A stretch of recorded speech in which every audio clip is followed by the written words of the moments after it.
Tudo bem, pessoal? Esse é o vídeo 59 e vamos continuar com alguns exemplos aplicando a lei de Faraday-Lenz, tá? Ou seja, agora a gente está interessado não só em obter o valor numérico da força eletromotriz induzida numa espira, por exemplo, onde eu tenho um campo magnético variável, ou fluxo magnético variável, né? Mas também a polaridade dessa força eletromotriz induzida, tá? E eu quero achar também a intensidade da corrente induzida e a direção dela, tá? E aí a gente vai precisar então da lei de Faraday-Lenz, porque a lei de Faraday, a gente viu, né, nos vídeos anteriores, ela só dá pra gente, a lei de Faraday colocada na fórmula original, é módulo da força eletromotriz igual a taxa de variação do fluxo magnético, né? A gente viu o seguinte, que na fórmula original, o valor absoluto da tensão induzida numa região onde eu tenho fluxo magnético variável é simplesmente um módulo de dφ magnético dt. Né? Essa é a lei de Faraday na forma original. Então, se você tem fluxo magnético variável, você tem uma tensão induzida, e se você tiver um meio condutor ali, automaticamente você tem uma corrente induzida, né? naquela espira, por exemplo. Mas essa expressão não informa para a gente o sentido correto ou a polaridade correta da tensão induzida e, consequentemente, da corrente induzida. Né?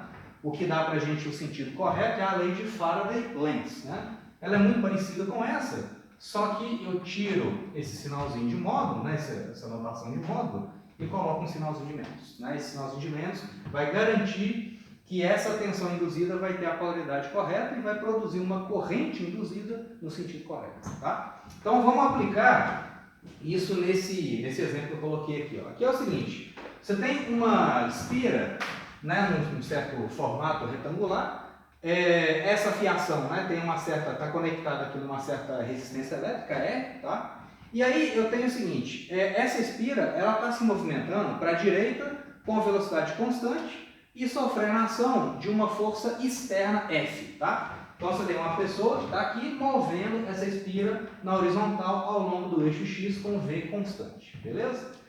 E aí eu tenho o seguinte, que lá no laboratório, onde essa espira está colocada, lá nesse experimento, parte da espira está colocada numa região de campo magnético uniforme. Tá? Então imagina que você produziu lá um eletroímã, uma bobina, ou você tem um ímã grandão, por exemplo, lá no seu laboratório, de forma que você orienta as linhas de campo entrando no quadro e o campo magnético lá no seu laboratório, ele tende a zero numa certa região lá da espira. À medida que a espira está sendo puxada, essa região dela aqui está caminhando para a direita, então o fluxo magnético está diminuindo naquela espira. Né? Porque olha só, inicialmente a espira estava aqui, numa região onde eu tinha campo magnético. Aí a espira começou a ser puxada com velocidade de V devido ao agente externo. Né?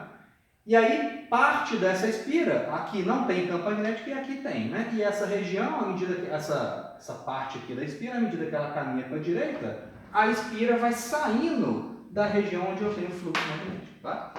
Então o campo magnético é diferente de zero nessa região, ele tende a zero exatamente aqui, e aqui ele é nulo, tá legal? Então eu tenho fluxo magnético variável naquela espira. Se eu tenho fluxo magnético variável, eu vou ter uma corrente induzida e uma tensão induzida. Tá? E eu quero saber quanto que valem essas coisas. Então a letra A é justamente isso. Qual que é o sentido e o valor da corrente induzida e qual que é a polaridade e o valor da tensão induzida. Tá? Então vamos começar aqui pela letra A. Vamos começar com a corrente induzida. Tá? Bom, o que a lei de Faraday-Lenz afirma para a gente? Que a tensão induzida, ela é menos dφ magnético de fluxo dt. Então nós vamos usar aquela regra da mão direita número 3, né? Lembrando, a primeira regra da mão direita que a gente viu foi da força de Lorentz, né? Que é a força, aquela regrinha dava para a gente a direção da força magnética atuando numa carga elétrica em movimento numa região de campo. Tá? Foi a primeira coisa que a gente discutiu, uma das primeiras coisas, né, que a gente viu nesse capítulo de magnetismo. Tá? Na sequência a gente viu a lei de Ampère e a regrinha da mão direita para campo magnético produzido por correntes, né? Que é aquela regrinha número 2, onde o dedão aponta no sentido da corrente e os dedos curvados da mão direita te dão a direção de circulação das linhas de indução do campo. Né? E a terceira regrinha agora é justamente a que vai dar para a gente a terceira regrinha corresponde, né, está associada com a lei de Lenz e vai dar para a gente o sentido correto da tensão induzida, né, e da corrente induzida também. Então, olha só, nesse pedaço aqui, pessoal, vamos analisar o fluxo magnético aqui. Ó. A espira está caminhando para a direita. Então, à medida que ela caminha para cá, vocês acham que o fluxo magnético nessa espira está aumentando ou diminuindo? Ué, se a espira está caminhando para cá, ela está saindo da região de campo, então o fluxo magnético está diminuindo, né? Então, se o fluxo diminui, essa derivada aqui, a derivada do fluxo, é um número positivo ou negativo? Se o fluxo está diminuindo, essa grandeza aqui, ó, é um número positivo. Desculpa, é um número negativo, né? Se o fluxo está diminuindo, essa derivada tem que ser um número negativo, tá? Então vamos lá, regrinha da mão direita, né? Você coloca o dedão no sentido do fluxo e aí vamos analisar os sinais. Esse cara deu negativo, que o fluxo está diminuindo. O negativo daqui com o negativo daqui dá positivo. Significa que esse sentido aqui, ó, o sentido da mão direita, né, o sentido dos dedos curvados, é o sentido positivo. Ou seja, você já encontrou o sentido correto da corrente induzida. Se tivesse dado negativo, a corrente estaria fluindo no sentido contrário. Mas como deu positivo, o sentido correto é o que é dado de fato pelos dedos curvados da sua mão direita. Tá? Então, de novo, coloca o dedão direito no sentido do fluxo. Então, a corrente ou vai estar no sentido horário ou no sentido anti-horário. Vamos analisar os sinais. Bom, esse fluxo ele está diminuindo. Se ele está diminuindo, essa derivada é o número menor que zero, o número negativo. Negativo daqui com negativo dá positivo. Significa que esse sentido aqui, que é o sentido da sua mão direita, né, o sentido dos dedos curvados, é a direção correta da corrente induzida. Então você vai ter uma corrente induzida fluindo no seu circuito no sentido horário. Né? Então você tem uma corrente induzida aqui e ela vai circular pelo circuito. Essa aqui é a corrente induzida. A mesma coisa aqui. E a mesma coisa aqui.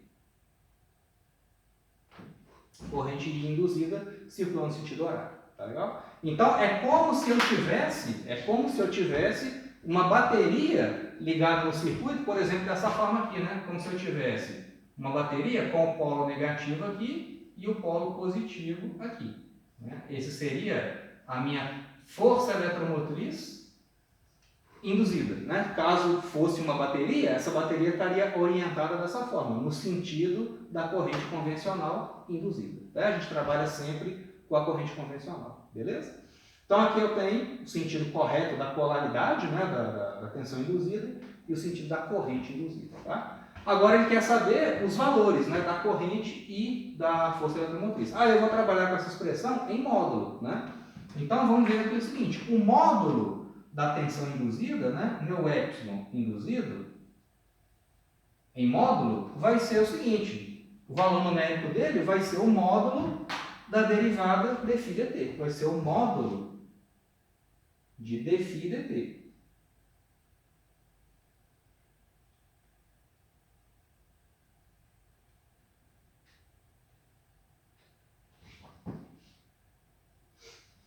Então, vamos ver. Isso é o módulo de derivada de dt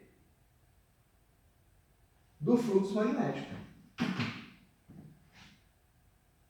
Nesse caso aqui, gente, é muito simples calcular o fluxo, né? Porque, olha só, o fluxo, a definição geral, né? O fluxo φB é igual a integral de B escalar de área em toda a superfície S, né? Aqui eu estou orientando os meus vetores de área entrando no quadro, né? Ou seja, no sentido do fluxo magnético. Então, os meus vetores dA, eles apontam para dentro aqui também. Esse aqui é o meu dA. Né? E o B é uniforme em toda essa região aqui, onde eu tenho fluxo. Né? Então, o B é paralelo ao dA, de acordo com aquela minha convenção ali. E, se eles são paralelos, então o B escalar dA, módulo de B, módulo de dA, cosseno de zero. Né? E o B tem a mesma intensidade em todos os pontos, o B é uniforme. Então, o fluxo vai ser simplesmente o campo, a intensidade do campo, B, vezes a área onde eu tenho fluxo. Vai ser H vezes X, né? X é o comprimento dessa região onde eu tenho fluxo magnético. Então, vai ser B vezes H vezes X.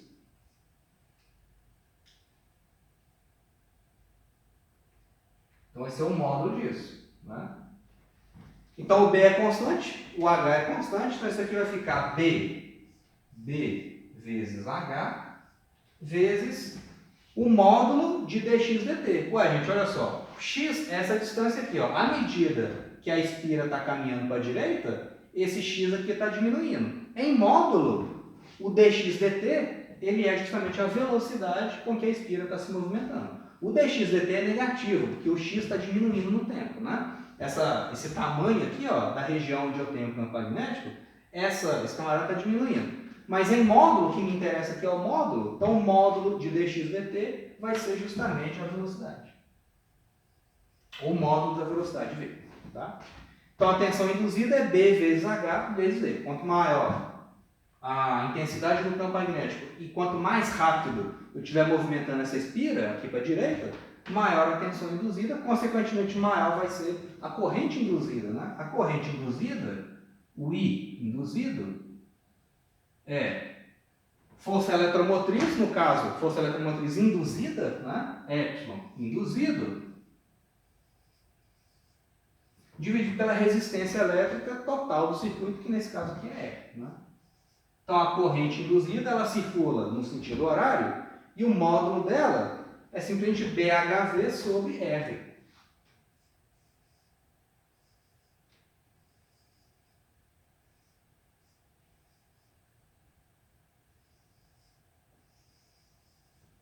BHV sobre R, tá?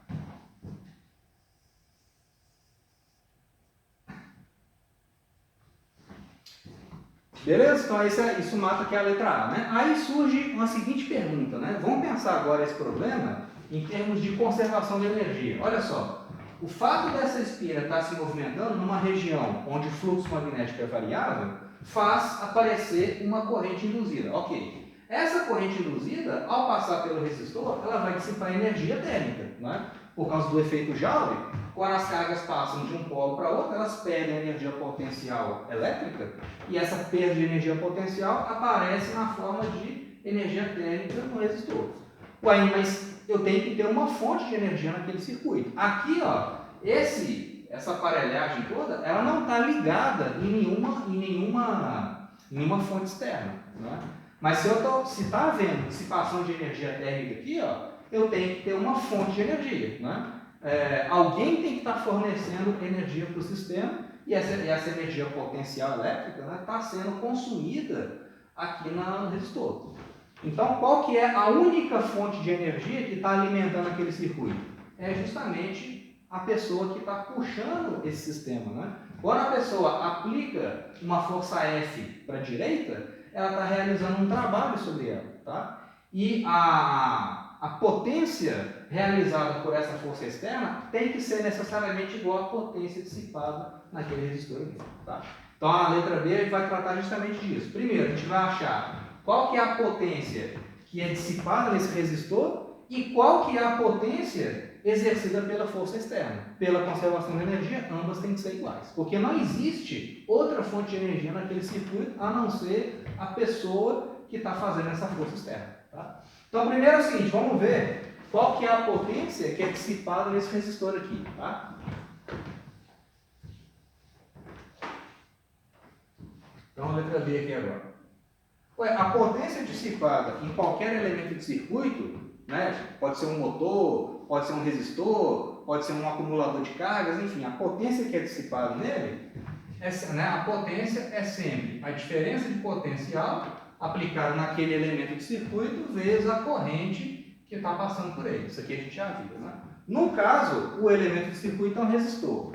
Então, a potência dissipada na resistência R é igual a DDP aplicada no resistor vezes a corrente. Mas pela lei de Ohm, eu sei que a diferença de potencial no resistor é RI. Então isso aqui vai ficar que a potência no resistor é R vezes I ao quadrado. Eu já sei a resistência, já sei a corrente. Então, qual que é a potência dissipada no resistor? Vai ser simplesmente a resistência R dele vezes a corrente ao quadrado. Vezes B quadrado, H ao quadrado, velocidade horizontal na velocidade da espira, né, ao quadrado, que é constante, sobre R quadrado. Né? Então, isso aqui vai ficar B quadrado, Hzinho ao quadrado, velocidade ao quadrado, sobre R.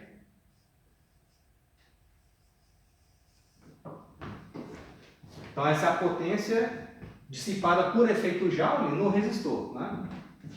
Então, como eu falei, essa energia dissipada ela não vem de graça, tem que ter uma fonte, não é uma fonte externa. Não é uma bateria, porque isso aqui não está conectado, essa força eletromotriz aqui não é produzida por uma bateria, por um gerador externo.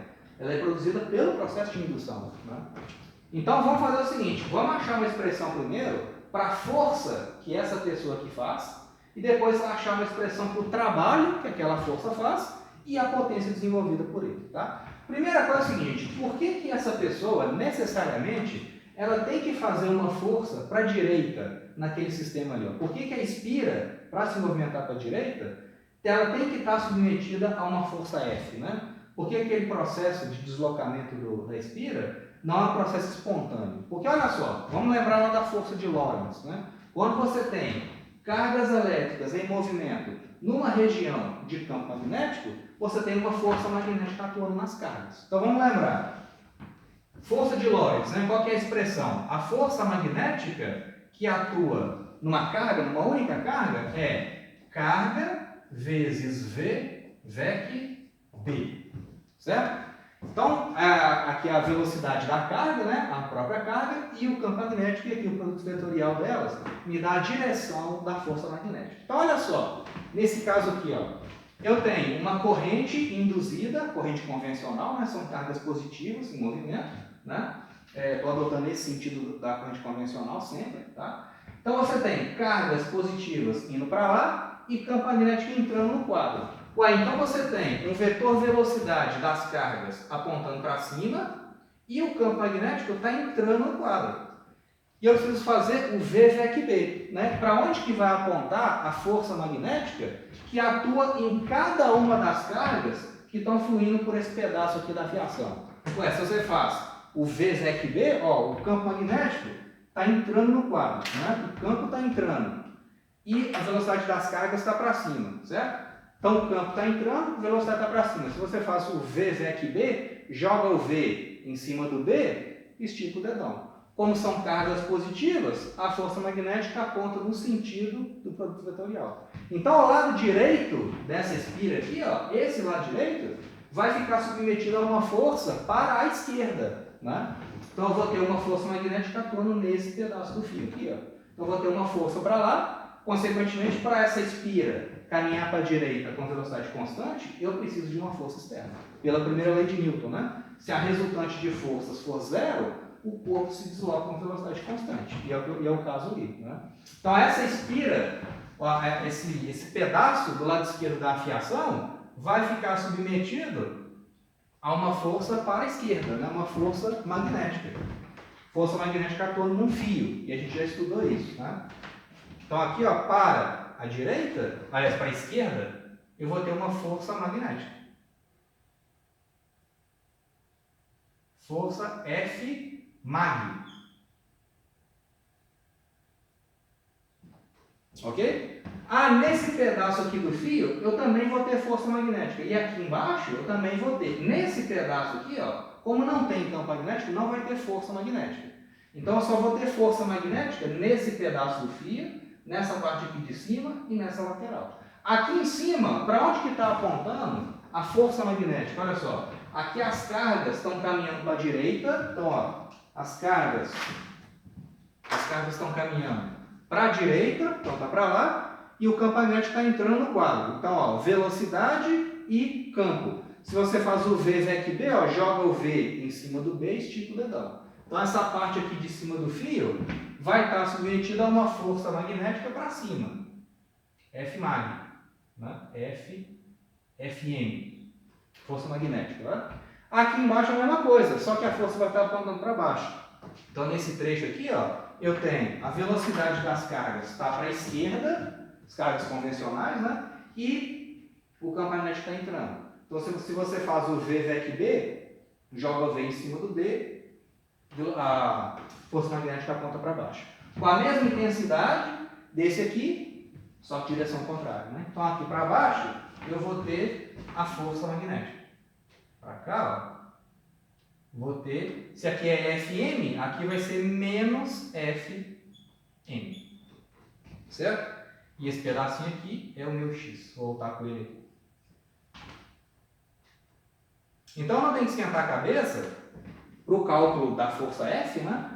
Eu não tenho que esquentar a cabeça com esse trecho nem com esse trecho, porque essas duas forças aqui se anulam. Aqui eu não tenho força magnética, né? Nesse outro pedaço aqui do fio, eu só vou ter força magnética contrária ao movimento, apontando para cá.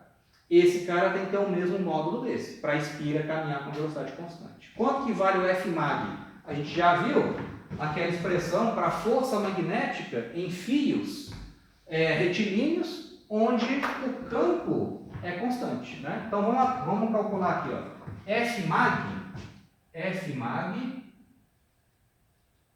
atuando naquele fio ali. Né? A força Fmag, ela é B vezes I, vezes o comprimento do fio, que é H, vezes o seno de θ.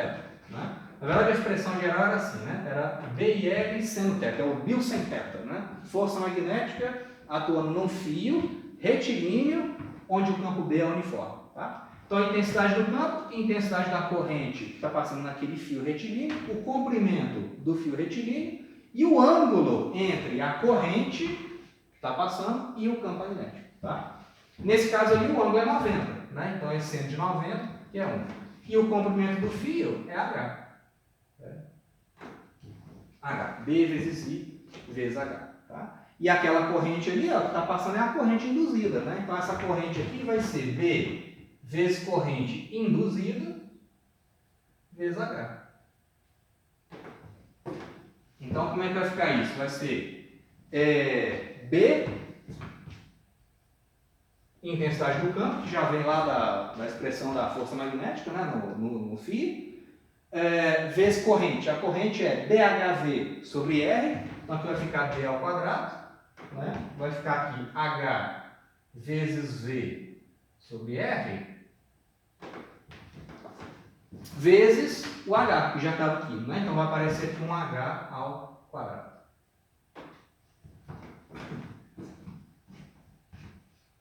Essa é a força magnética. Deixa eu só conferir isso aqui. Né? O B está aqui, beleza? Então, B vezes corrente, B ao quadrado, HV sobre R e vezes o H, beleza. B2, H2 vezes velocidade horizontal do fio, da espira, né? Sobre a resistência dela. Essa força magnética, ela tem que ser igual, em módulo, ela tem que ser igual à força F externa que a pessoa está fazendo. Tá ok? Para quê? Para garantir, né, que se as duas forças são iguais, esse camarada se desloca com velocidade constante, tá? Que é o resultado da primeira lei de Newton, tá bom? A resultante de forças é nula. Então vamos calcular agora o trabalho que essa força está fazendo. O trabalho é o seguinte, né? O trabalho da força, ou melhor, né? O DW, o trabalho da força F, né? O diferencial de trabalho é a intensidade da força, F, vezes dx. Né? Então, quando essa espira ela se desloca para a direita de uma certa quantidade de dx, o produto da força com aquele deslocamento é o trabalho realizado só naquele deslocamento. Tá? Aqui, para a gente não ter um problema de notação, como aqui é o seguinte, eu chamei de x, esse tamanhozinho aqui, né, da espira, tamanhozinho da região onde eu tenho campo magnético. E esse dx é negativo. Então, para não ter um problema de sinal, eu não vou chamar aqui de dx não, eu vou chamar de dl, fdl. Tá? Onde dl é um deslocamento infinitesimal da espira nesse sentido. Né? Então, o meu dl está no sentido da velocidade. Esse aqui é o meu dl. Tá? FDL. Só para manter coerência dos sinais. Então, beleza. Isso aqui é igual a força F vezes dl. Vai ser B2 vezes H ao quadrado vezes V sobre R vezes BL, que é o deslocamento infinitesimal da espira. Só que o que eu quero é a potência dissipada, né? Aquilo é o trabalho, beleza. Mas eu quero é a potência, é a quantidade de energia por segundo que essa força realiza, né, na forma de trabalho. É o trabalho por segundo realizado por essa força sobre aquela espira. Então, na verdade, o que eu quero é o dW dt. dW dt. Então, é a taxa de realização de trabalho desse agente externo sobre a espira. Né? Então, vai ficar F vezes dl dt, F dl dt. Só dividir por dt, né? Trabalho realizado por unidade de tempo. Ué, gente, o que é isso aqui? O que é dl dt? Deslocamento horizontal da espira em um certo intervalo de tempo. Isso aqui não é justamente a velocidade? Vzinho? Velocidade V. Então, como é que fica a potência desenvolvida pela força externa? A potência desenvolvida pelo F, né, pelo agente externo, que aplica aquela força F, vai ser o quê? B2H2 V ao quadrado sobre R. B2H2 vezes V ao quadrado sobre R.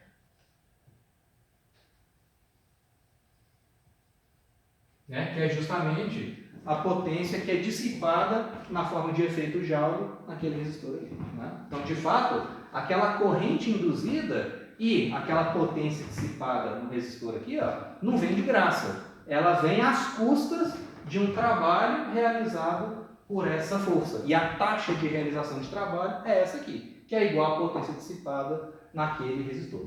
Tá legal? Só um detalhe aqui, pessoal, só chamar a atenção para a gente ser completamente rigoroso, né, aqui na nossa discussão. O que acontece? Né? O que eu tenho aqui é o seguinte: quando eu fiz o cálculo da força magnética, olha só o raciocínio que eu fiz. Né? Eu estou considerando, para achar a expressão da força magnética e igualar com a força F, eu estou dizendo que as cargas estão se movendo na direção vertical. Eu fiz aquele produto vetorial, né? O V, VEC B, vai me dar uma força magnética para a esquerda. Só que nesse cálculo, eu estou levando em conta apenas a velocidade das cargas ao longo do fio. Mas essas cargas também têm uma velocidade horizontal devido ao movimento da espira. Então, o que eu tenho é o seguinte, né? Só para chamar a atenção de vocês para isso, o que acontece? A rigor, eu deveria ter feito o seguinte: as cargas da minha corrente convencional, a velocidade delas tem duas componentes. Você tem uma velocidade de arrasto, né? Uma velocidade VA, que é a velocidade delas ao longo do fio, e você tem uma velocidade para a direita, que é devido ao movimento da espira. Então, na verdade, as cargas, elas não se movimentam totalmente na vertical. A velocidade resultante delas é essa aqui, ó. Esse aqui é o V total. Então, na hora de aplicar a força magnética, que é a força de Lorentz, né? Força magnética é Q vezes V VEC B. Essa velocidade que entra aqui, ó, não é apenas a velocidade vertical igual eu fiz, é a velocidade total. Tá? Mas então, por que na hora do cálculo eu só levei em conta essa velocidade aqui e não precisei fazer essa análise completa? Pelo seguinte, se a gente olhar aqui, ó, se eu fizer o produto vetorial desse vetor velocidade aqui, ó, que é a velocidade total, com o campo magnético, olha só, se eu fizer isso, eu vou ter o seguinte, ó, tenho aqui a velocidade total, né? E eu tenho o campo magnético entrando no quadro, certo? Esse aqui é o meu B. Beleza? Se eu fizer então o V VEC B, você tem uma velocidade para lá, a velocidade total das cargas e o campo magnético entrando no quadro. Se você faz o V VEC B, você vê que a força magnética ela aponta na diagonal. A força magnética, na verdade, ela aponta para cá, ó, é F mag. Só que essa F mag ela tem uma componente vertical e uma componente horizontal. O que eu fiz aqui nesse cálculo foi apenas a componente horizontal, porque eu estou levando em conta apenas a componente vertical da velocidade. Tá? Então, a rigor, eu deveria ter resolvido esse problema fazendo essa análise, fazendo a força magnética da forma completa, né? E fazendo a decomposição, componente vertical e a componente horizontal. Então, aqui, ó, no lado esquerdo daquele fio, no lado esquerdo ali da fiação, né, você tem aqui o fio vertical, né? Você tem ele aqui assim. Então, aqui seria o fio, dessa forma. A força magnética estaria assim, ó. Então, ela tem uma componente vertical também e uma componente horizontal. Essa componente horizontal foi a que a gente calculou. Né?